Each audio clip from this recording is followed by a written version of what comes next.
what I wanted to cover in this short video is one of the financial equations that is unique to property. This is the one reason why there are more property millionaires in the UK than in any other type of business, and that is return on investment. And it's also called gearing. So I'll explain what I mean. So over here I've got an imaginary amount of money, £30,000, that I'm going to invest in two different types of assets. The first one is BT shares. I don't pick on BT for any particular reason other than it's a short name. So we're going to buy £30,000 worth of BT shares, and on the other side we're going to use the £30,000 as a 30% deposit to buy a property that's valued at £100,000. Okay, so those are the two uses of the £30,000.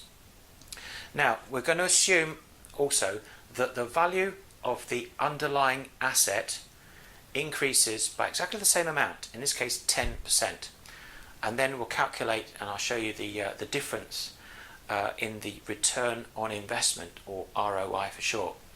So let's have a look at the BT shares. We've bought them for £30,000, and the value of the underlying asset, i.e. the value of the shares, has gone up by £3,000. That's 10%.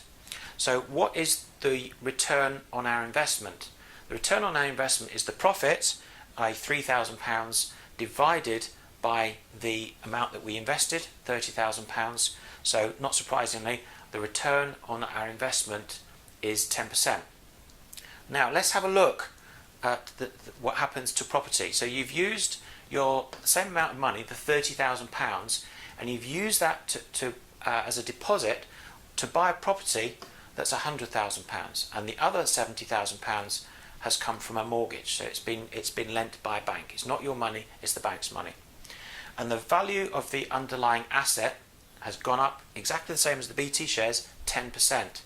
So 10% of 100,000 is £10,000. So what's the ROI, or what's the return on our investment? It's exactly the same equation. It's the profit, in this case £10,000, divided by the amount of money that we put in, i.e. our £30,000. So 10,000 divided by £30,000 is, in this case, 33%.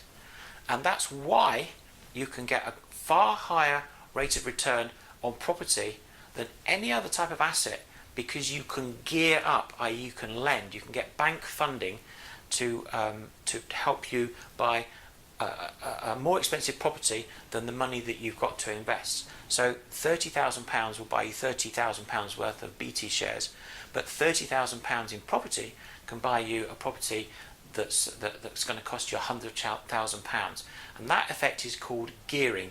And what it means is that you get a far higher rate of return on your investment in property than you can do in any other asset class. In this case it's BT, and that's why people make more money from property than any other type of investment, and that's why I think you should have a look at property. If you want to know more, please get in touch. Drop us a line, email address or our telephone number will follow this video, but you're welcome to get in touch. We'll explain it more and what it can mean to you, and how you can get your money to really maximise the return on investments that you can do. So Brian Croucher, the property expert, thanks for watching.